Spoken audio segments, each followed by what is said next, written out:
Boa tarde a todos, está começando mais um Café e Filosofia e hoje, como já predito nos programas anteriores, eu recebo a presença de alguém que é extraordinariamente fantástica, que é a nossa professora, socióloga também, Elizabeth Pitinini, é assim? Pitinini. Pitinini. Nós vamos estar falando um pouco, esclarecendo algumas dúvidas, alguns mitos, alguns receios sobre a esquerda, que é sem dúvida um dos temas que mais são falados desde uma mesa de um boteco até o Jornal das 8 no horário nobre da TV. Mas sempre falado com muitos receios, com muitos medos, com muitas dúvidas, e pretendemos hoje tentar sanar, não todas, mas algumas, e pelo menos levar um pouco de conhecimento e esclarecimento sobre esse assunto tão, no meu ponto de vista, maravilhoso e estupendo. Assim sendo, para já passar a palavra para a nossa queridíssima professora, primeiramente, muito obrigado, professora, pela presença, por estar Eu que agradeço, honra. Nos dando esse tempo.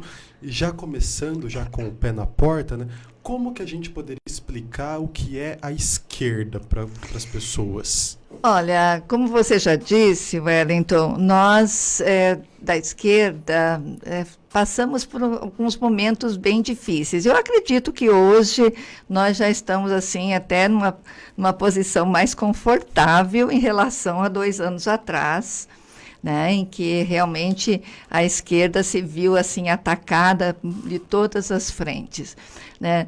Na verdade, há uma grande confusão entre esquerda, entre socialismo, entre comunismo, o que é isso? E até os nossos filósofos tão preciosos como Marx, né, acabaram entrando nesse rebolo e perdendo, né, um pouco todo o seu brilho, não da sua credibilidade, mas perdendo um pouco do seu brilho dentro dessa discussão que acabou sendo, eu considero assim, bastante inócua até, né, porque nós não nos levou a grande coisa. Hoje, para falar assim de maneira bem simples, são considerados de esquerda, no Brasil e no mundo, todas as pessoas que se voltam para a busca de um sistema político que traga equidade, não igualdade, mas pelo menos equidade de oportunidades para todos.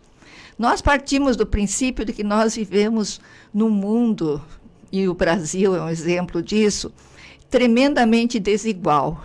As desigualdades se aprofundam e se aprofundaram novamente, mais ainda, nesses últimos anos, né? Tanto que nós temos agora mesmo, se nós passarmos em Umuarama nas praças, em algumas praças, nós vamos ver todo o resultado dessa Brasil voltou ao mapa da fome. Isso, o Brasil voltou ao mapa da fome. Nós estamos aí com quase 15 milhões de desempregados no país, 19 milhões de pessoas em condições de não poder se alimentar devidamente, né? Não ter as 3 refeições básicas, não ingerir a quantidade de calorias e proteínas necessárias, e minerais também, né?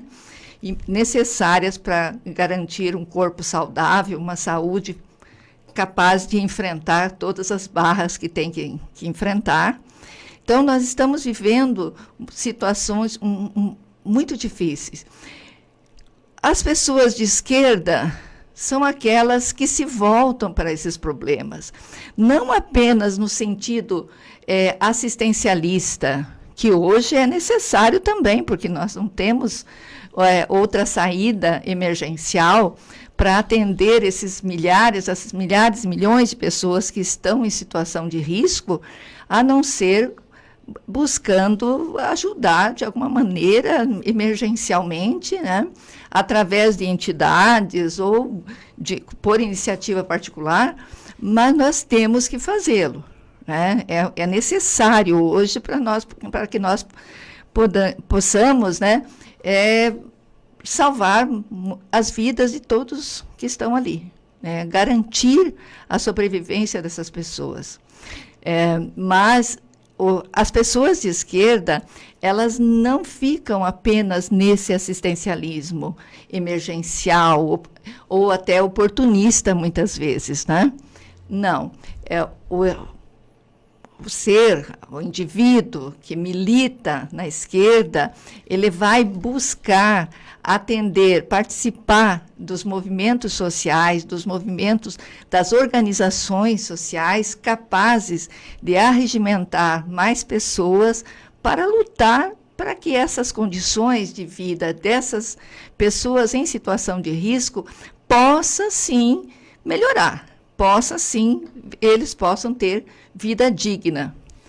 Seria correto a gente entender ou tentar entender de uma maneira bem resumida e tal, para quem está nos assistindo e ouvindo, que a esquerda seria uma busca do ser humano por uma igualdade, por uma tentativa de igualdade ou uma diminuição das desigualdades? Esse seria o principal alicerce e fundamento da ideia? Sim, nós queremos a diminuição das desigualdades. Né? Nós sabemos que vivemos num sistema capitalista, né, que explora o trabalho e que visa o lucro. Nós não temos que ter consciência disso e não esperar milagres do capital. Né? O capital não vai resolver os nossos problemas de desigualdade. Né? Quem tem que lutar por isso somos nós. Quem tem que pôr essas questões sobre a mesa e brigar, né, pelos direitos, todos os direitos sociais, civis, né, todos individuais. Então, quem tem que brigar por isso são as pessoas. É o indivíduo que tem que ir à luta, mas ele sozinho, ele não tem força suficiente para isso. Então, o que nós fazemos? Nós buscamos nos organizar em movimentos. Nós organizamos setores da sociedade que juntos se fortaleçam, se ajudem e busquem ajuda junto aos órgãos públicos, busquem as famosas políticas públicas, né? Busque ações governamentais que garantam que nós tenhamos, que todos nós possamos ter a tal vida justa e digna, o trabalho, né, a saúde, a educação, mas sempre num contexto político que nós consideramos que é sempre desigual. Então, essa luta é permanente, Wellington, ela não para. Né? Nós militamos em partidos políticos, nós militamos em sindicatos, em entidades, em movimentos, nós estamos sempre buscando a melhoria da situação de vida das pessoas. Tem que fazer isso, né? Nós temos que fazer isso e nós temos que buscar cada vez mais forças para vir conosco. Professora, assim, fazendo aqui advogado do diabo, né, porque às vezes as pessoas estão escutando e podem ter essas dúvidas também. Né? Como tirar aquela ideia de que rico e pobre sempre existiram, miserável e elite sempre existiram, é uma força da natureza, né? É algo quase que feito por Deus até, Deus fez rico, Deus fez pobre, não tem como ter o mínimo de igualdade possível, é assim mesmo, e acabou, e se você tentar mudar esse sistema, você está indo contra a natureza das coisas, né? Isso, historicamente falando, não é verdade, né? Não é verdade. Não, as coisas não precisam ser assim. Nós sabemos que tudo aquilo que nós temos, fomos, construímos, pode ser dividido. Né? Logicamente que nós, como eu já disse, nós vivemos num sistema capitalista, num sistema que visa lucro. E é um sistema que concentra riqueza. Então, ela não distribui, né? Ele, quando muito, paga o salário dos empregados, né? Distribui esse tipo de renda na sociedade. Mas, se puder explorar, explora. né? Agora, naturalizar a pobreza, né? E na sociologia a gente usa muito esse termo, né? Quando nós naturalizamos a pobreza, nós criamos também aquela ideia de que não adianta lutar, de que não adianta fazer nada, de que sempre foi assim. Não, nem sempre foi assim. Não precisa ser assim, né? Nós podemos viver a pobreza, e provavelmente vamos vivê-la por muitos séculos ainda, né? Mas que essa pobreza não se afunde, né, na miséria, né? Porque a pobreza, ela existe, né?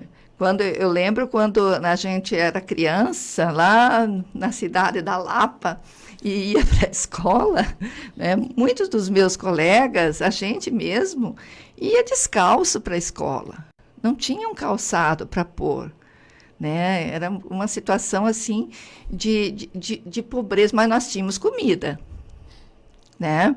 Nós tínhamos comida, né? Nós tínhamos uma organização familiar que nos aguentava, nos dava suporte, né? E isso era bom, isso garantia uma infância rica, uma infância que não trazia dissabores, não trazia muitas dores. Mas hoje nós vemos uma infância, né, com dificuldades para conviver, né, na sua comunidade, uma infância que tem dificuldades para chegar à escola, para ir à escola, as famílias, muitas, gente, muitas mesmo, que têm dificuldades para organizar a vida familiar.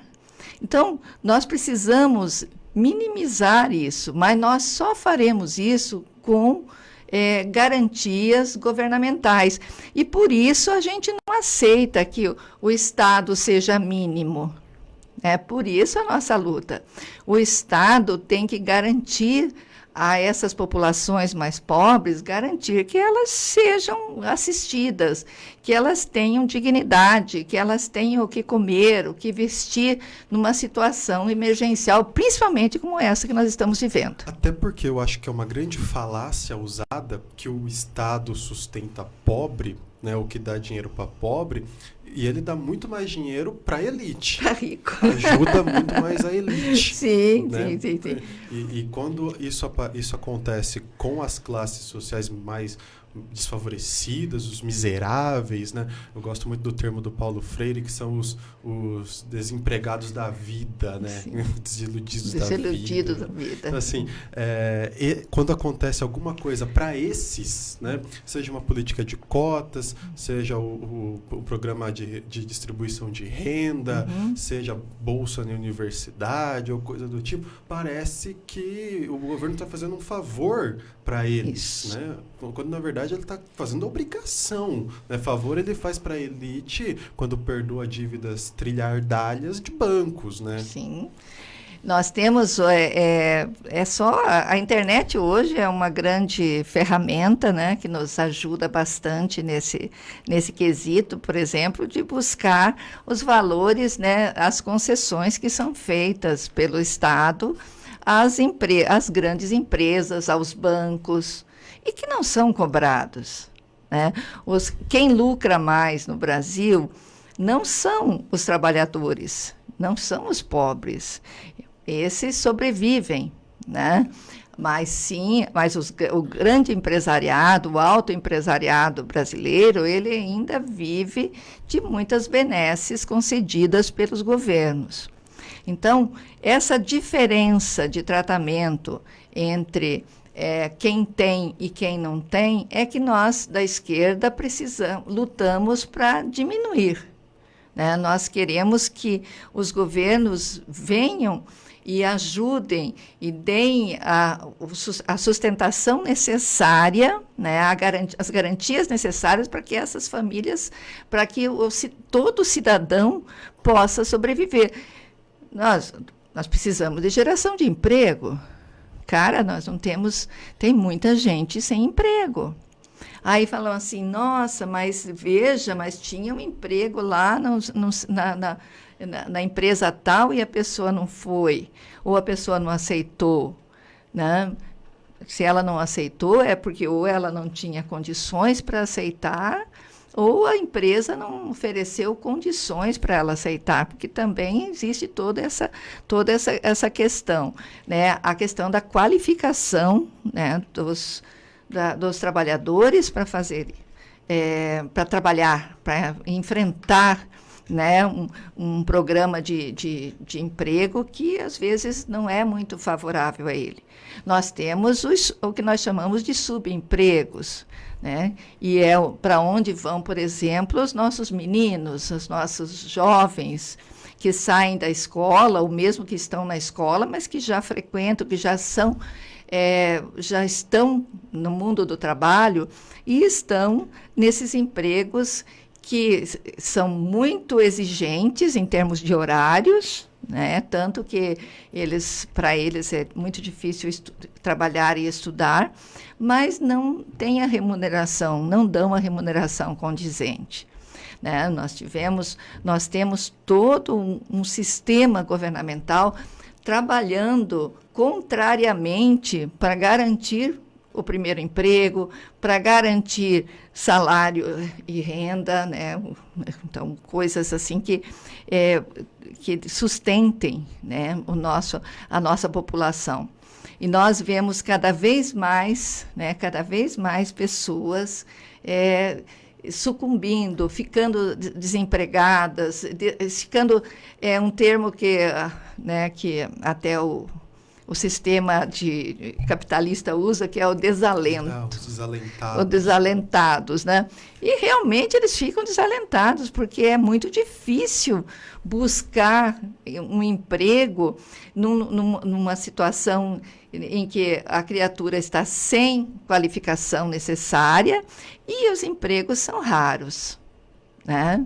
Então, nós precisamos, sim, a política brasileira, que é voltada exclusivamente hoje, né, a política econômica para a exportação, nós precisamos fazer com que ela se volte para as necessidades internas do nosso país.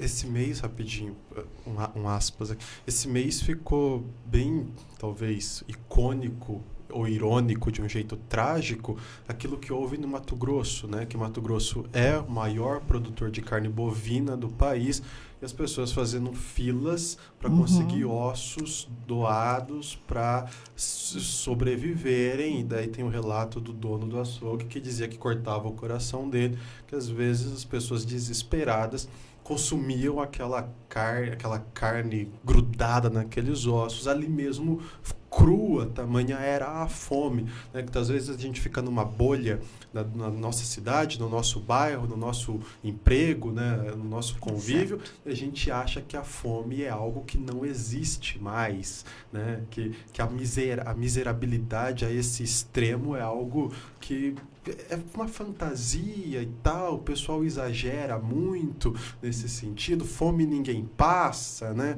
Esse discurso é muito falado, mas assim, infelizmente, né, há isso. Eu achei que ficou ironicamente trágico isso. A gente pega um estado que é o maior exportador de carne bovina do país, e nesse mesmo estado a população dele está morrendo de fome, mendigando mesmo ali uns poucos ossos do boi para poder matar a fome da família, né? Me lembra uma fábula que nós tínhamos nos livros de escola há muito tempo atrás, que chamava a sopa de pedra. Então, você vai fazendo uma sopa de pedra e vai juntando, vai pedindo aqui e ali as outras coisas para pôr na sopa, né? Da mesma forma que mendiga-se os ossos, mendiga-se os farelos, o arroz quebrado, sim, o arroz que é descartado, né? Então, todos os subprodutos, né, que saem da grande produção agropecuária do Brasil e que vão para a mesa dos mais pobres, dos miseráveis, né? E que talvez consigam matar essa fome, saciar essa fome. Mas uma coisa que fica muito claro, Wellington, é que todo esse processo gera injustiça social, tá? E a injustiça social gera violência, né? E nós vivemos numa sociedade violenta. Então, como resolver o problema da violência? Vamos trazer a justiça social. O caminho é esse. E é essa uma das bandeiras da esquerda. Então, voltando ao nosso tema, né, de esquerda, a esquerda tem sido muito atacada porque acham que nós somos comunistas, socialistas, porque nós somos um monte de istas,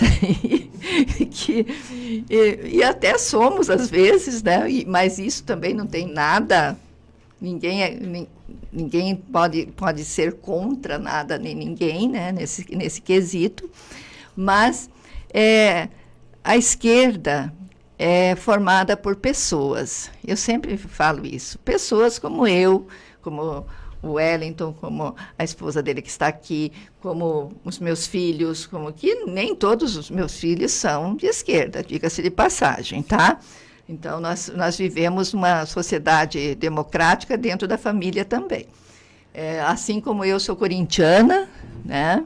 E meus filhos são são paulinos. Então, aí perguntam assim, poxa, Beth, mas você deixou seus filhos serem são paulinos?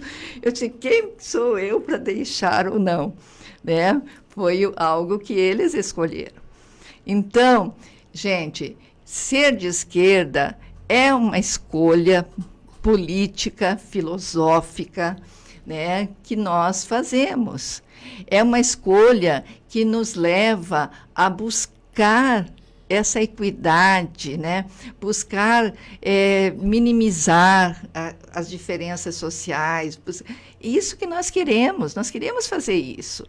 Para isso, a gente vai se basear nos escritos de Marx, mas tem outros, né? Nós temos aqui sociólogos brasileiros que também trazem toda essa discussão à tona, né? Hoje está na moda o Gessé de Souza, né? Que eu admiro demais, a elite do atraso, e que faz uma discussão muito grande sobre todo esse caldo cultural que gerou, né?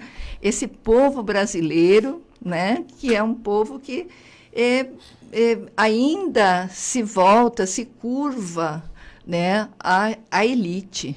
Então, nós precisamos retomar a nossa hombridade, levantar os nossos ombros e dizer, não, nós somos pessoas, nós temos que nos garantir como seres pensantes, seres capazes de produzir e de fazer esse Brasil melhor.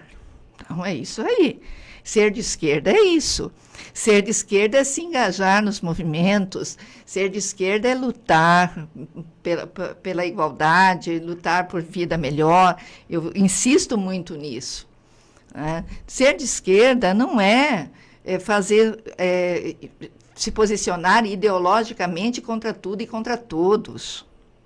Lógico que nós temos a nossa ideologia, né? Desculpa, mas não somos partidários, principalmente do diálogo, né? Porque é através do diálogo que nós vamos realmente buscar a solução dos problemas. Nós não podemos achar que ficar numa posição sectária, numa posição fechada, nós poderemos avançar nas nossas discussões. Muito pelo contrário, nós temos que buscar interlocutores em todas as áreas, e a esquerda faz isso. A esquerda se preocupa com isso. Nós disputamos uma eleição para prefeita de Umuarama ano passado, né? Foi uma experiência extremamente gratificante. Por quê?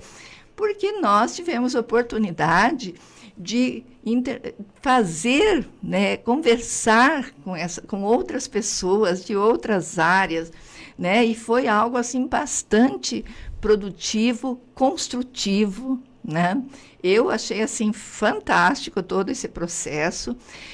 Mas paralelamente a isso, nós podemos também conhecer, estar mais presente junto aos bairros mais carentes da cidade.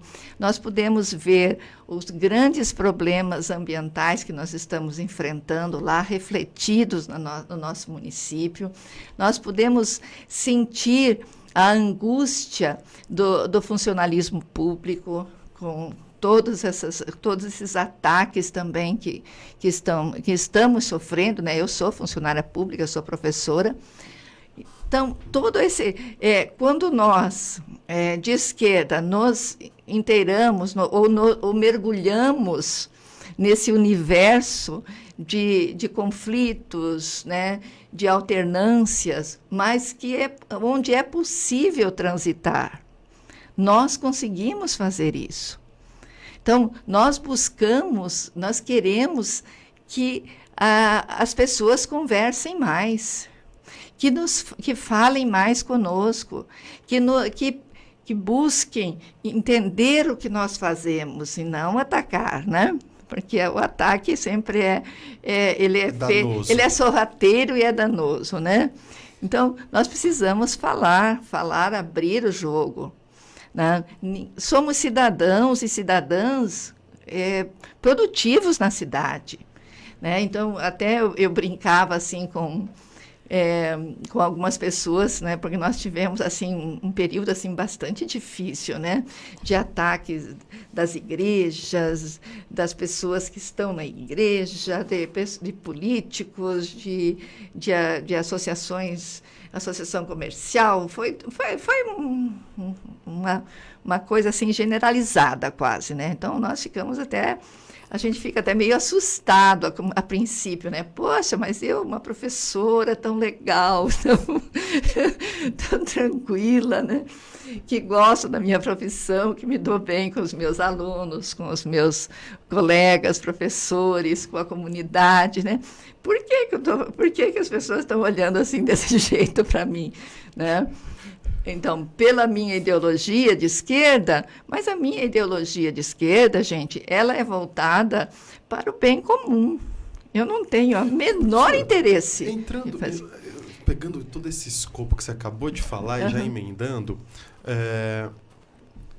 por que você acha, ou como que você entende, que assim, essa vontade de igualdade, acho que é inerente a todo ser humano. Sim. Tanto é que eu acho que foi em 2011, 2012, fizeram uma pesquisa na Inglaterra de votação e Marx foi eleito pelos ingleses o maior filósofo de todos os tempos. E o pessoal fez muito lobby para os ingleses e eles não ganharam, né, filósofos ingleses. Justamente porque ele não foi o cara que inventou, mas foi o cara que melhor entendeu, sistematizou, pôs no papel de uma maneira brilhante essa aparente indignação que nós temos. Poxa, mas por que? Exemplo, por que o magistrado ganha 60 pau e o cortador de cana ganha 1 pau e tem que estar bom? Né? E fora isso, mais um monte de regalia. Tipo assim, a gente sabe que isso é injusto. E por que a senhora acha que mesmo tendo uma sociedade brasileira pobre, né, um país de terceiro mundo, a gente se depara com essa desigualdade no cotidiano, né, e a gente ainda tem dificuldade em entender isso e tipo aí acha que a esquerda é algo perverso até em certo sentido, que não faz jus à aparente indignação contemplada por toda a sociedade nesses exemplos assim cotidianos. Sim. Marx talvez seja o expoente maior, né, da esquerda, digamos assim. Por quê? Não é porque ele, como se disse, ele não foi o primeiro, né? Saint-Simon, Proudhon, sei lá, tem um monte de filósofos antes dele que já se encaminhavam para discutir as contradições da sociedade. Então, quando você diz que alguém ganha X Mas outros ganham X mais Y, mais Z, né? mais, muito mais. Né? As grandes diferenças de salários, de ganhos no Brasil, não só no Brasil, né? Mas em outros países do mundo, né? Mas como nós estamos aqui, então a gente se atenha à nossa praça. Então, todas essas diferenças, essas contradições, elas são analisadas a partir do ponto de vista da dialética marxista, e ele coloca que isso aí precisa ser superado, né? Que nós precisamos superar. Como é que nós superamos? Entendendo o processo. Nós precisamos entender o processo para nós entendermos o que é que está acontecendo. Hoje, está começando a ficar claro para os nossos jovens, por exemplo, o quanto a última reforma trabalhista, né, é danosa para o emprego e o trabalho, de modo geral. Né? Mas quando a gente colocava essa questão, que nós precisávamos lutar contra isso, que nós precisávamos nos mobilizar para cutucar os nossos representantes lá em Brasília para votar contra, né? Porque isso traria grandes prejuízos, né, para toda a classe trabalhadora, né? A gente foi chamado de comunista, socialista, né, todas essas, e como se isso fosse realmente um nome feio, né? Tá? Sabe, e as pessoas se recusavam a realmente participar dessa discussão, se envolver nessa discussão. A gente vê uma apatia da sociedade quanto a isso. Mas você acha que vou usar o termo alienação, que Marx Sim. também usa, você acha que é proposital da elite? Tipo, a elite tira proveito, né? E a elite, ela está ali muito acima da massa, e você acha que é ela que faz a massa ficar alienada para não ver a injustiça, ou se ver a injustiça, não contestá-la? É assim mesmo. É assim mesmo. Ele merece ganhar isso, ele merece ter isso, né? Ele correu atrás. Ele estudou, a gente vê muito esse tema assim, né? Ele estudou como se professor não estudasse, Isso. como se policial não estudasse. Então, mas o ele estudou ainda não é um exemplo, não é uma motivação para a pessoa estudar, entende? Porque, na verdade, todos entendem que estudar como dizia Paulo Freire, né, que diz que aprender é um ato de vontade.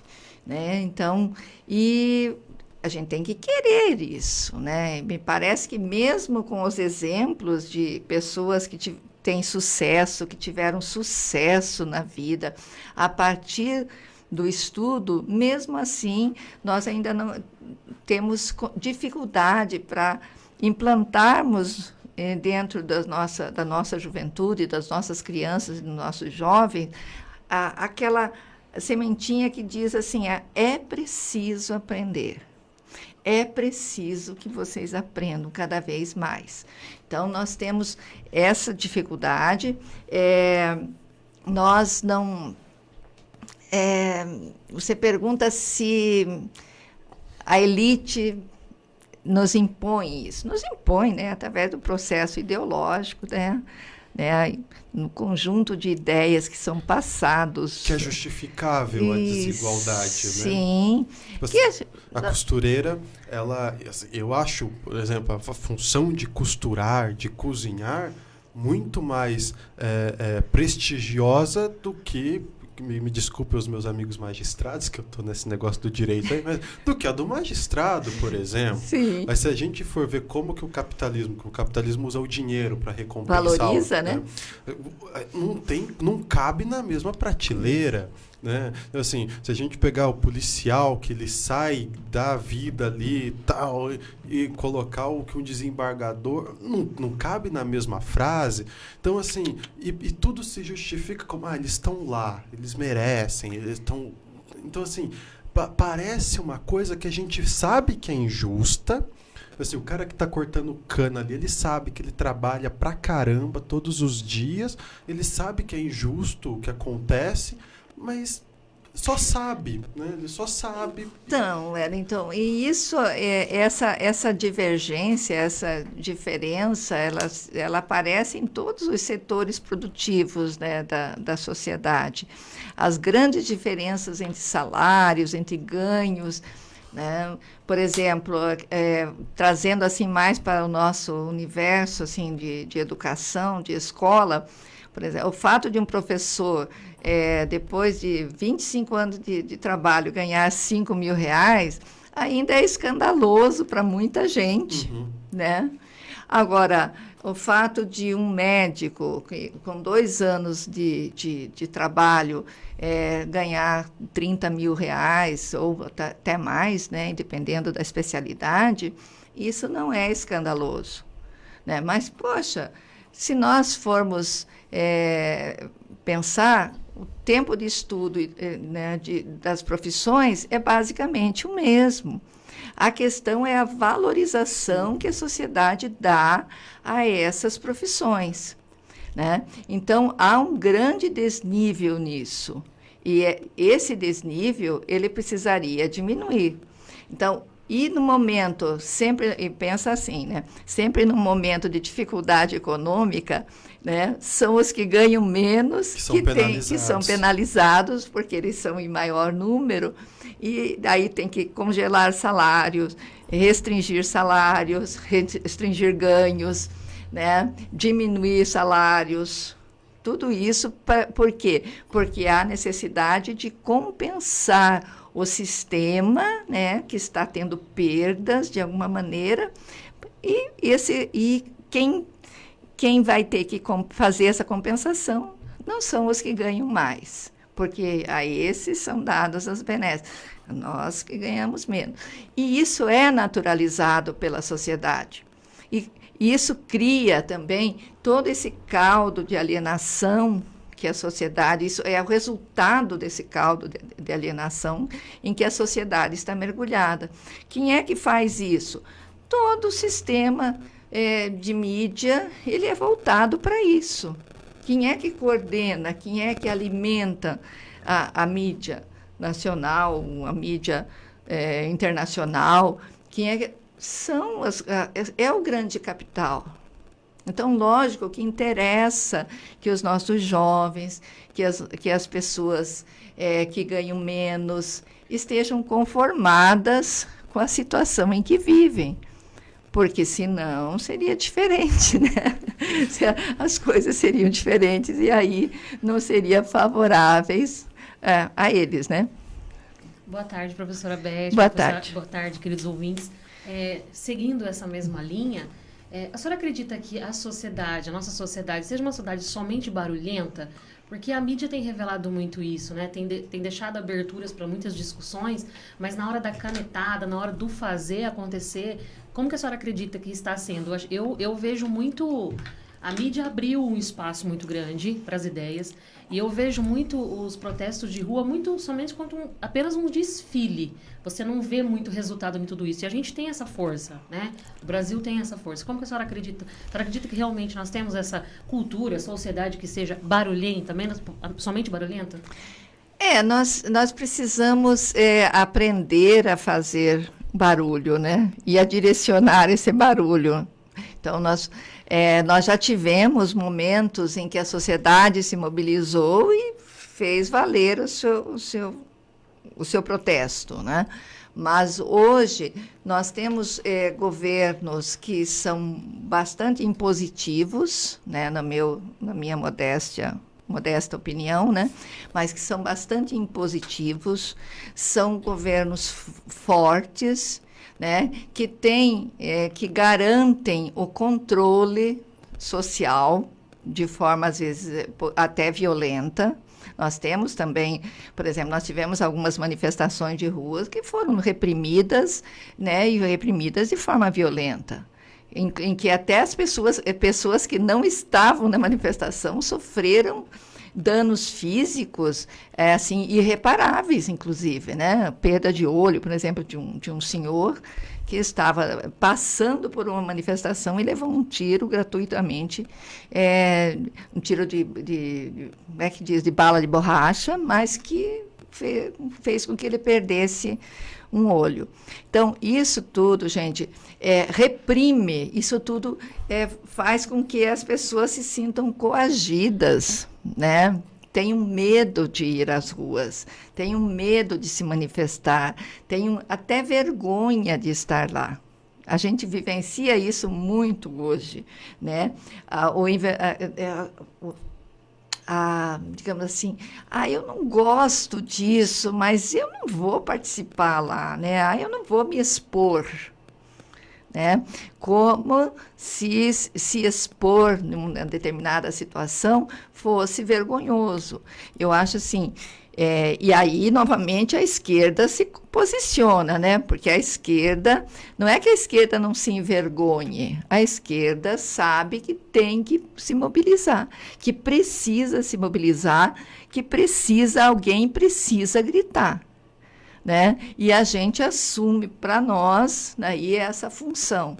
Nós temos, sim, uma sociedade ainda bastante apática, né? Uma sociedade que ainda se volta muito para aquilo que ouve, né? E que vê através das mídias e que não se mobiliza, né? Porque é muito mais gostoso, muito mais fácil você ficar ouvindo uma música, né, repetitiva lá, falando de amores traídos, de amores perdidos ou de amores que virão, né? Muito mais tranquilo do que nós nos engajarmos em algum tipo de luta.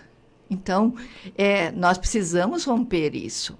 Nesse ponto, nessa questão, né, sempre entram a sociologia, a filosofia, as disciplinas que são aquelas que realmente questionam a sociedade, que botam aquela formiguinha lá para atiçar o cérebro da gente. Rapidinho, eu não sei se foi o Frei, aquele que está famoso agora em São Paulo.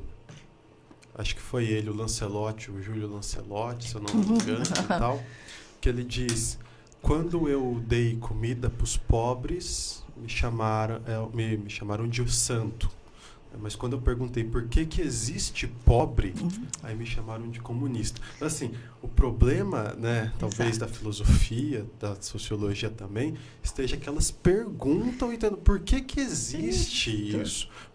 Por que tem gente passando fome em um estado, sendo que esse estado exporta carne pra caramba lá fora? O Paraná é o celeiro do Brasil, gente. Considerado um dos celeiros, né? Mas o Paraná produz muito, gente, muito.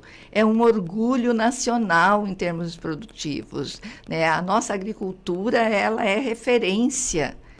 E mesmo assim, por que nós temos pessoas passando fome?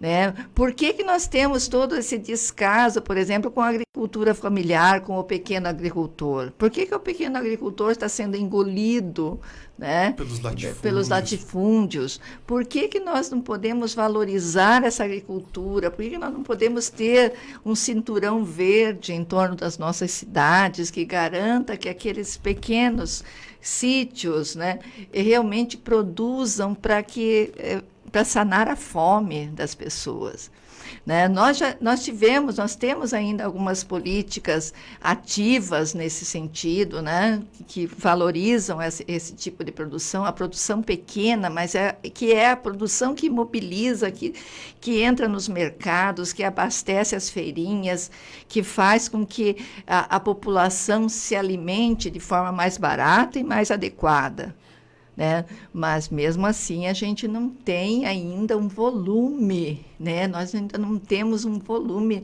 desse tipo de produção que garanta, né, visibilidade para ela, né, para os pequenos agricultores, e que garanta que cheguem às mesas das pessoas mais carentes. Então, isso nós precisamos fazer. Isso nós precisamos garantir e trazer cada vez mais locais onde as pessoas possam adquirir produtos mais em conta. Não há...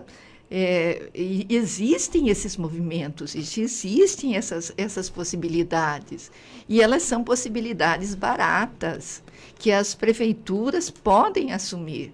Então, mas precisa de vontade política. Nós precisamos, como você já falou, romper essa bolha de considerarmos que fome é natural, que pobreza é natural. Nós podemos viver em situação de mais dificuldade, mas nós precisamos ter esperança de podermos melhorar de vida, porque quando acaba a esperança, Wellington, acabou tudo, Nós perdemos o ânimo, perdemos a vontade de ir em frente, e isso é inadmissível dentro de uma estrutura que pode gerar muita coisa. Nós temos muitos problemas. Nós temos muitas demandas em todas as cidades. Eu insisto, inclusive, na demanda ambientalista, que a questão ambiental é uma das vertentes para onde se volta a esquerda, porque entende que, para nós vivermos de forma sustentável, nós temos que conviver com a natureza de forma harmônica. E o que nós vemos? Nós vemos o predatório tomando conta. Nós vemos a agricultura predatória, nós vemos a pecuária predatória, nós vemos o ser humano predatório acabando com todas as possibilidades de melhoria, de qualidade de vida através de um ambiente legal. Esses dias eu comentava numa reunião, uma reunião estadual, que as pessoas muitos não conheciam a nossa cidade, a nossa região, não conheciam o Moarama. A discussão era em torno da questão ambiental, e eu disse assim, se alguém chegar em Moarama, não precisa ser um conhecedor, um expert em ambientalismo, mas já vai ver que tem problema. Nós já temos o Moarama está ficando cada vez mais desmatada, descampada. Os nossos bairros novos são áridos, são feios, são lugares onde as ruas são estreitas, não existem árvores, não existe jardim, não existe possibilidade sequer de fazer jardim, nesses terrenos pequenininhos que estamos tendo. Então, tudo isso, toda essa organização urbana, toda essa questão que envolve a própria mobilidade urbana, e a visibilidade da cidade, a cidade ser bonita. Então, o Moarama tem as praças bonitas, mas tem outro lado. A gente vai ao lago, por exemplo, que é um dos cartões postais de Moarama, a gente fica... você pode tirar foto no lado bonito, e daí você vai conhecer o lado que não é bonito, infelizmente.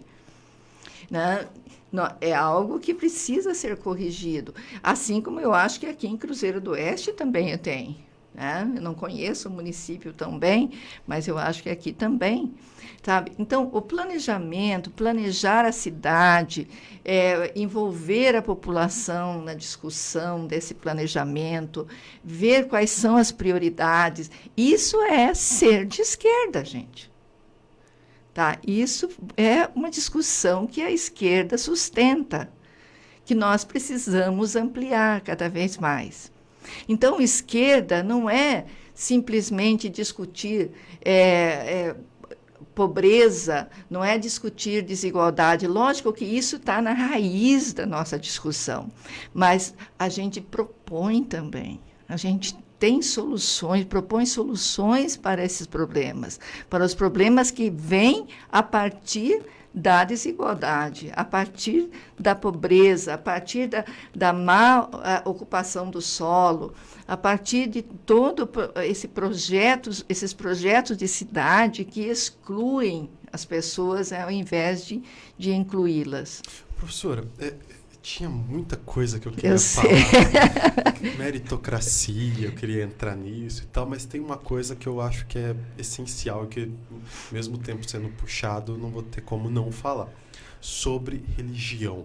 Porque, assim, ao meu ponto de vista, o meu ponto de vista enquanto filósofo de formação, com ênfase em filosofia da religião e tal, minha experiência com o cristianismo, que quando a gente fala de religião no Brasil, a gente está sinonimamente falando do cristianismo, vide, né, mais de 80% da população ser cristã, católica ou protestante.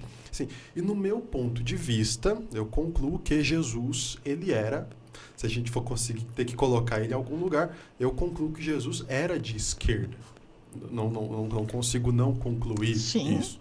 O movimento que acontece em Atos dos Apóstolos na igreja primitiva é um movimento que hoje seria caracterizado como comunista, de dividir o que tinha, dar para a comunidade, para todos para que todos possam comer pelo menos e tal. Então, assim, e hoje, né, parece que ser de esquerda é ser contra Deus, contra a religião, contra esse tipo de coisa.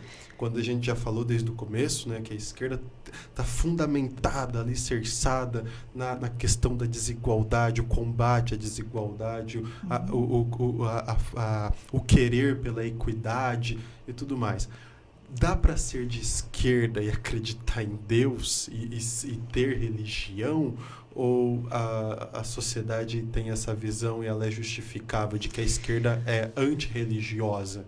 Olha, a esquerda não é antirreligiosa, mas a religião muitas vezes é anti-esquerda, ou não a religião em si, mas as pessoas que estão dentro da organização religiosa, né?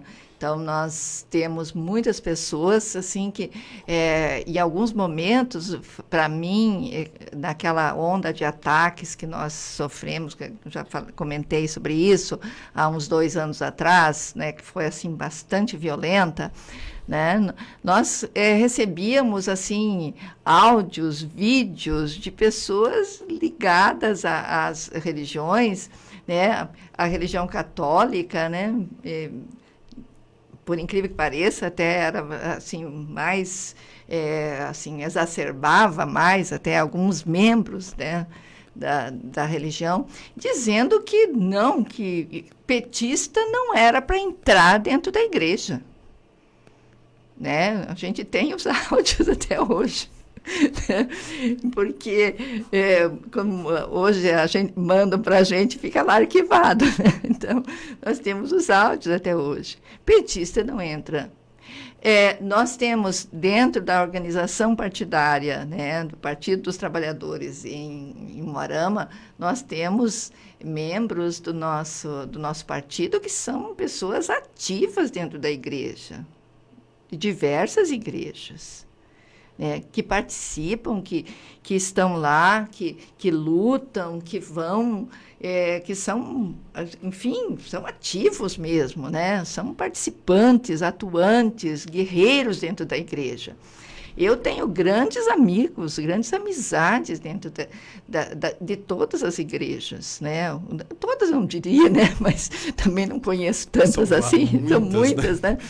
Mas, digamos assim, dentro de algumas igrejas. Mas não, eu acho assim que eu não vejo a religião cristã, que é a que nós conhecemos mais, né? Eu não vejo desconformidade da religião cristã com alguns princípios que nós defendemos. Poxa, Cristo não defendeu os pobres, as crianças, as mulheres? Não fez isso? Fez, é bíblico. Está lá escrito, registradinho, tá? Através dos séculos e séculos, amém. Então, não existe isso de diferenças, né? Essa antagonia. Isso aí, não tem isso. Nós não podemos crer que Cristo, que foi uma pessoa fantástica, um sujeito fantástico, foi talvez um dos maiores filósofos, né, dos tempos todos, né? Por quê? Porque ele pregou a igualdade, a fraternidade, o amor ao próximo. Também é bíblico isso, né? E nós, onde que isso tem contrariedade com os princípios de esquerda? Não tem. Nós também queremos que as pessoas se deem bem, nós também acolhemos todas as pessoas, todos mesmo, todas, como é que é? Todos, todas e todes, tá? Certo? E fazemos isso com maior tranquilidade, né? Com maior respeito. Não temos nada que nos faça pensar que a religião cristã seja contrária a esses princípios, ao princípio de buscar digamos assim, sanar as desigualdades sociais. Por que as religiões têm que brigar por isso? Eu sou uma cristã, assim, minha família é cristã, é católica, né? Fiz todo o processo, casei na religião católica, batizei meus filhos, fizeram todos os processos dentro da religião católica. Mas eu me tornei cristã mesmo, assim, digamos assim, comecei a entender a religião nos movimentos eclesiais de base, lá no final dos anos 80, começo dos anos 90, em que realmente a religião se abriu para a população, para o povo, não só para acolher todos, mas para ensinar também, né? Então, e ensinar coisas relevantes, coisas que as pessoas precisavam saber. Então, não há, na minha opinião, não há contrariedade, né, entre ser de esquerda e ser cristão. Absolutamente. Aliás, pelo contrário. Que bacana. Professora, para a gente deixar explicadinho, a gente estava falando antes do ao vivo, a senhora disse que faz um trabalho aqui na PECO, né? Na penitenciária. Fala um pouquinho para nós desse trabalho. Então, eu sou professora de Sociologia na PECO, é uma experiência muito diferente de tudo que a gente já vivenciou, né? Estar ali atendendo os apenados, né? Estando em contato com aqueles homens, né? Que de alguma maneira são, como é que eu vou dizer? Eles são o resultado de todo esse processo de injustiça social. Eu sempre falo isso, né? Quando às vezes as pessoas me perguntam assim, mas como é que você trabalha, você dá aula para pessoas que são malvadas, né? Que não mereciam, né? São assassinos, estupradores, são pessoas que trouxeram malefício de alguma maneira para outras pessoas. E aí eu sempre falo assim, que lá dentro a gente é professor, né? E eu sou professora em qualquer momento, em qualquer situação. Se disser assim, você vai ser professora dessas pessoas, eu sou professora. E professor é aquela pessoa, aquele profissional que acolhe também todo mundo. Porque se não acolher, não dá certo. Não dá certo mesmo. Então, eu particularmente considero, né, todas essas pessoas como um produto de uma sociedade injusta, de uma sociedade que não oportuniza as mesmas coisas para todas as pessoas, que leva os nossos jovens, né, que alicia os nossos jovens, de certa maneira, para atividades que vão compensar aquilo que eles não têm. Então, todas essas dificuldades a gente encontra ali. Todas essas características a gente encontra ali, né? E nós temos que lidar com isso. Então, é uma atividade diferenciada, né? Agora nós só estamos trabalhando remotamente com eles, né? Não temos ainda contato com eles por conta da pandemia, mas é algo assim muito interessante. São pessoas inteligentes, né? Bons alunos, nos respeitam pra caramba, sabe? E são pessoas que aprendem. Quer dizer, em algum momento não foi oportunizado para essas pessoas esse tipo de trabalho. Por alguma razão, né, que sempre está baseada nessa questão da desigualdade, na maioria dos casos, lógico, nós temos casos que são diferenciados, mas a maioria das pessoas que está ali está por questão de resultado desse processo de extrema pobreza, de desinformação, de ignorância mesmo, em que uma boa parcela da nossa sociedade sobrevive. Mas é algo assim que realmente mas eu disse assim que mais do que eu ser professora, aquilo ali é uma escola. Eu imagino, né? Como Paulo Freire falava, né? Essa troca, né? Quando se ensina, se aprende, né? E isso, muito. Obviamente, é sensacional. A gente tinha medo de não dar 1 hora de assunto, mas infelizmente já está chegando. Já passamos da hora. Olha só, tempo. Já passou. Assim, quando a conversa flui, é sempre prazeroso, né? O tempo tem dessas, Sim. né? E assim, professora, de novo, muito obrigado pela presença. Eu já deixo aqui né, gravado, né, por vídeo e áudio, o convite já para um próximo encontro, para falarmos de outros temas, Sim. ou desse mesmo tema que, enfim, tem um repertório enorme para a gente estar tratando. Assim, já fica feito o convite, já podem me cobrar. E assim, de novo, muito obrigado pela presença, muito obrigado mesmo. As suas últimas palavras, caso queira. Gente, olha, é um prazer falar sobre isso. Eu sei que às vezes a gente começa a falar, vai para outros assuntos e desvia, às vezes, até da rota de tanto que a gente tem para dizer, né? Na verdade, a gente tem muita coisa para falar e sempre é um prazer, sabe? Querendo que a gente participe aqui, dá um alô, a gente dá um jeitinho, vem aqui. É muito legal, essas experiências são muito boas, sabe? Eu já dizia antes, né? Eu gostei muito, são experiências que eu tenho vivido nos últimos tempos, né? A experiência de participação em gravações, em entrevistas, e é muito legal, você começa a expor aquilo que nos caracteriza, né? Então, espero ter contribuído nessa questão do que é ser de esquerda, né? Ou confundido mais, não sei, mas de qualquer maneira, sempre qualquer uma das coisas é produtiva. Sem dúvida. Né?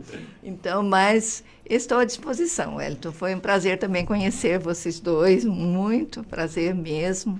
E, com certeza, se for possível, virei novamente. Então, tá bom. Pessoal, muito obrigado a todos. Até a próxima e tchau.